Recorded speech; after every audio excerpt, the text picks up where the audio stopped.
What's going on, everybody, and welcome to today's video of the weekly vegan updates. In these videos we're going to be talking about what's going on in the vegan world, what are the good news, what are the bad news, what are the weird news. So yeah, I really hope you enjoy this, because you know what, there's a lot of things happening, a lot of things that we are not probably aware of, and we should either be crying about it, talking about it, or laughing about it. So I hope you enjoy.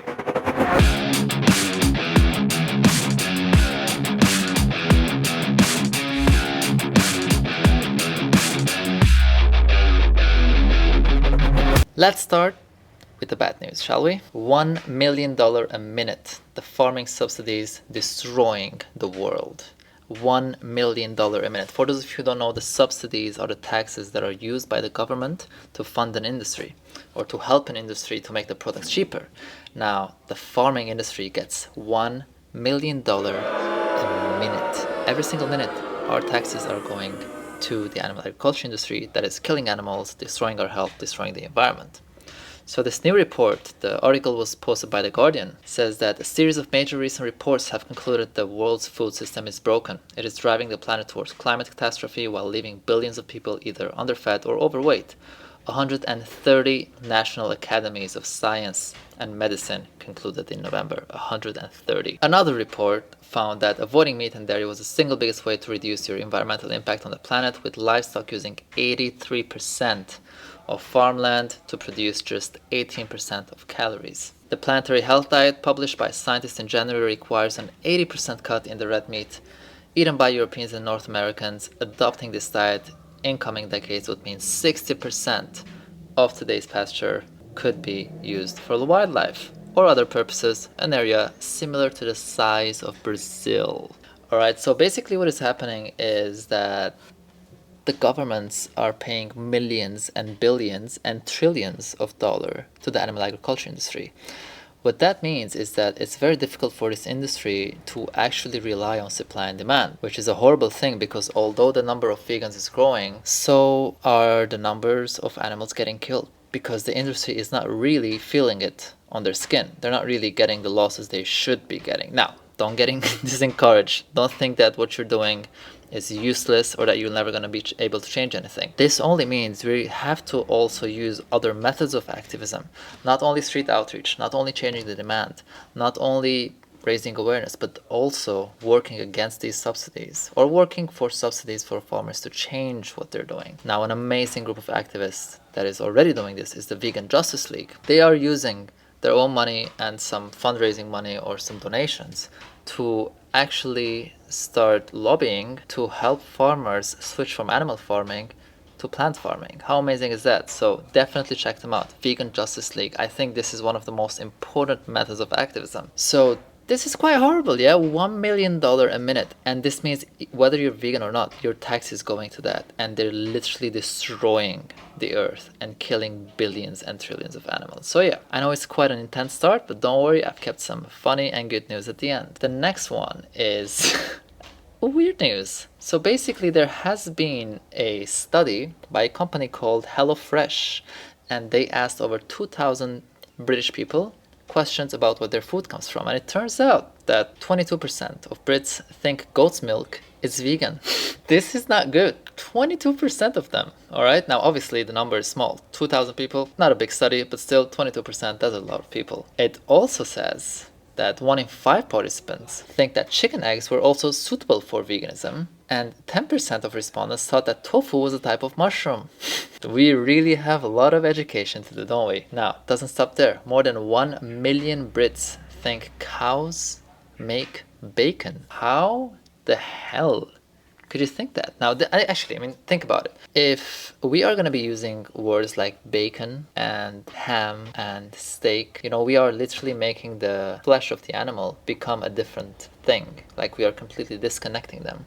That's why people don't know where it comes from, because they don't think about it. They see just flesh. If we called it pig flesh, then you wouldn't be confused. Which is weird, because it's usually the lobbyers of the animal agriculture industry who say vegans aren't allowed to call it vegan meat or vegan milk and this and that. But they don't want to change their words. They don't want to start calling bacon pig flesh that I want to start calling milk cow breast milk, or instead of calling it eggs, just call it chicken ovulation, which is what it is. But yeah, 22% of them think that goat's milk is vegan.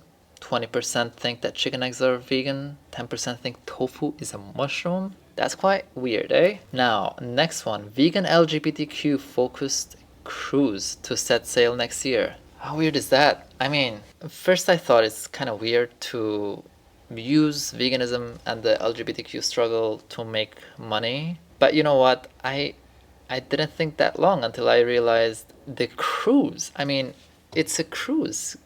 Cruises they're so bad for the environment. Why are we doing this? I mean, it's literally like, it's so bad for marine life. Now, obviously, other types of transportation are also considered horrible for the environment and the animals and the wildlife. But a cruise is literally like a holiday on a ship, going around polluting like the sea. Like, just have your holiday somewhere else, I mean, I don't care if it's vegan or pro LGBTQ. I'm happy it is. If it's gonna exist, I'm happy. It's a safe space for these communities. But maybe just find another way of having fun. Now, getting weirder, Pamela Anderson gets Playboy Club London to ditch foie gras. This is quite interesting because Pamela Anderson calls herself a vegan, but she also said on I think Ellen's show or whoever it was that she cheats sometimes. I don't really think she understands what veganism is about if she's cheating. However, I mean, I'm happy she removed foie gras from the Playboy Club in London. I just wish she could remove everything. Maybe it's baby steps or whatever you want to call it. I'm happy she's talking about it. I just wish she portrayed a better image of what a vegan is, instead of like saying that she cheats every once in a while, acting as if that's something that's alright to do. Alright, we're done with the bad news, the weird news. Let's start with the good news. British school removes meat and fish from lunch menu. How amazing is that? A school in the UK has removed meat and fish for sustainability reasons and environmental reasons. Now, this is obviously great. We wish it was fully vegan. We wish they also mentioned animal exploitation and speciesism as a problem, but it just shows that some people are going forward. And it doesn't stop there. Wait for it, you probably heard of this already. University of Cambridge slashes emissions by ditching red meat. How amazing is that? Cambridge is ditching red meat to fight against the emissions. Alright, now, for those of you who don't know, you should definitely check out my other video that I'll link here about the Amazon rainforest and why it's burning. You'll realize that actually eating animals is one of the leading causes of deforestation, greenhouse gas emissions, water depletion, soil erosion, species extinction. All these things are caused because we're eating animals, because it's such a huge industry and it breeds and kills so many millions and billions of animals and plants food and uses water for all these animals as well. So University of Cambridge taking this step forward is a huge thing, and it will just make more and more people who are really close to the idea when it's given to them by a vegan to actually be more open about it. Now, one of my favorite athletes, although I'm not a big fan of Formula 1, Lewis Hamilton, who happens to be vegan. He actually went vegan for health reasons in the beginning when he watched What the Health, and he made a couple of stories about it. He recently has really started posting animal rights related stuff, and he recently posted some videos of a cow being dragged around and then being killed for his or her leather, well, her skin, again, that's what they call it, but they just want to make us disconnect from the animal, don't they? And after posting that, he wrote, "Guys, I'm sorry if that last post has ruined your day, but you and we need to see this. When we go buy leather, this is what we are supporting. When we go buy a car or a sofa, this is what we are supporting. It's not your fault, yet we are keeping the demand up. If I don't post this, who's going to? Who's going to care for these animals? I'm sorry, but I have this platform and I can't waste it." What a legend. What a legend. I have this platform and I can't waste it. He is actually realizing that with such a huge platform comes a huge responsibility of trying to make the world a better place for everyone and sharing the message of what's happening to these animals, the facts, the reality, the videos. He's opening the eyes of, I don't know, he has like 12 million followers. How amazing is that? Now, it doesn't stop there. Lewis Hamilton also recently opened his burger joint in London, if I'm not mistaken, and in the first 2 hours, he gave out 1,500 vegan burgers. How awesome is that? This guy is a legend. I love it. And it doesn't stop there with Lewis Hamilton. Now that we're talking about him, might as well mention that last night was the screening, the premiere of The Game Changers, the most famous documentary that's going to be out there for a while when it comes to veganism, just because of how big it is. The people behind it are so famous. James Cameron is the producer. As executive producers, you have Lewis Hamilton, Jackie Chan, Novak Djokovic. I mean, these are really elite athletes, and for them to be on this documentary or be an executive producer on it is massive. I mean, I know the documentary doesn't talk about speciesism or the ethics of veganism, but still it is going to bust that protein myth that everyone talks about, and it's kind of aimed at all these athletes who think they have to eat meat or consume whey protein to get like fit. You know, it just doesn't work that way.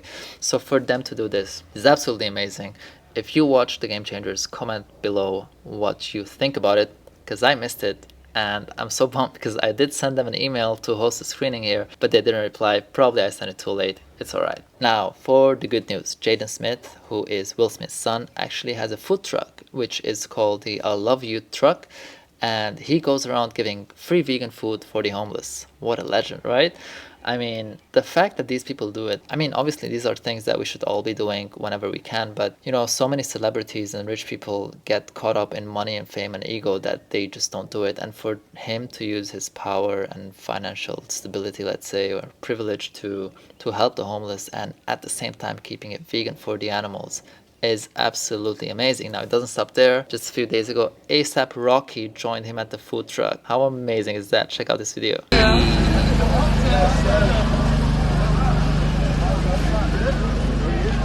Boom! Boom! You want to take over the music? Nah, turn that up. Get right. Put some gloves on. What's happening? Coolin', bro? You're ready. So, for those of you who don't know, ASAP Rocky is a massive, super famous rapper. Now, recently, he released a single in which he says that he's vegan. How great is that? Now, we all know when these stars go vegan, we're all like, oh, should we celebrate it? Because, you know, sometimes they go vegan and then they stop being vegan. And it's just so annoying when they do that because they actually, like, give us a bad image. You know, they just, like, distort the idea of veganism. But the fact that ASAP Rocky showed up there with Jaden, and the fact that ASAP Rocky is singing about veganism, it just helps normalize veganism so much more that I personally am happy when they do it. I hope they stay on it. I hope they understand speciesism and why we should be against it. Therefore, I am happy. So for now, I'm going to take it as something good. Now, another good news. In Cambodia, we found out finally that they're going to ban elephant riding.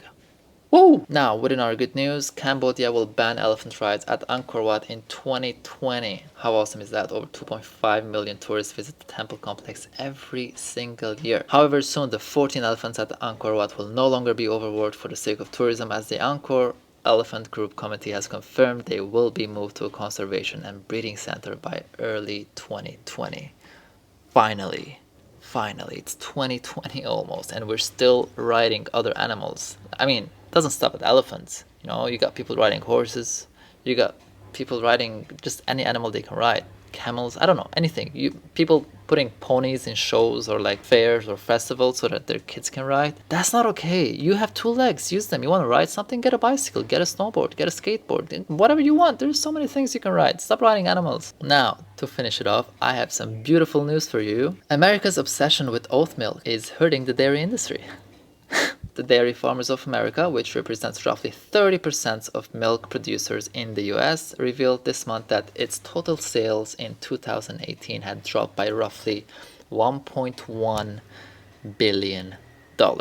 I mean, this is when we have to think about the subsidies. It's not always good, but the fact that it's dropping so massively because of the introduction and the normalization of other type of milks, plant-based milks, almond milk, soy milk, rice milk, coconut milk, hemp milk, you name it, you know?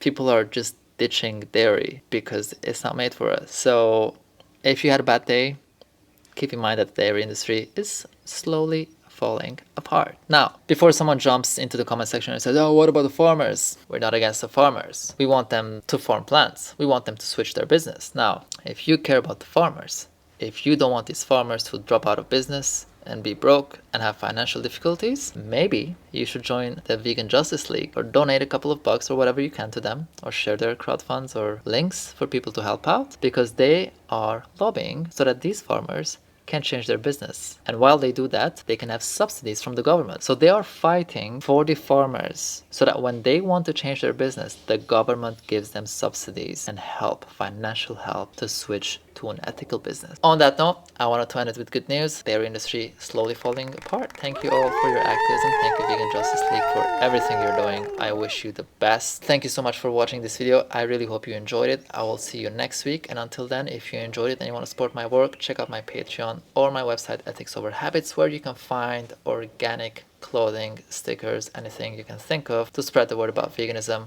Of course, always fair trade and vegan. Thank you so much for the support. I'll see you in the next video.